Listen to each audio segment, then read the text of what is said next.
Sa number 10,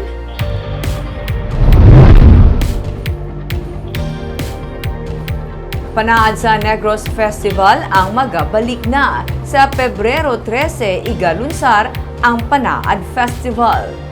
Inyang ginpahayag ni Provincial Administrator Refrando Diaz nga nagsiling man ng tentative venue sa mga launching amo ang Provincial Capital Laguna sa tinutuyo nga madamo ang makatambong. Sa Abril 17 tugtog 23 ang Panaad sa Negros Festival. 25 milyones pesos ang ginpain nga pondo sa probinsya para sa Panaad sa Negros Festival nga 3 man ka tuig ginpaiway tugas ang pandemic. Sa launching suno kay Diaz, may mga major bands gikan sa Manila ang ginapaabot para sa mga concert. Ang local bands ang maga-perform man. Ang mga linay sa Negros yara man. Ang mga festival dances sarang masaksihan.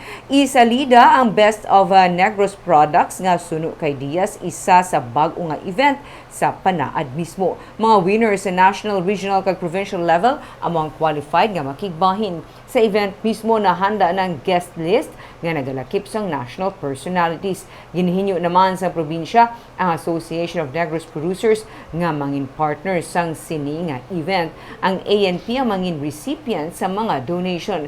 Magabulig ang ANP sa pag-mount sang Best of Negros Products na trade fair. Si Engineer Jojo Amugod ang magserbe nga festival director.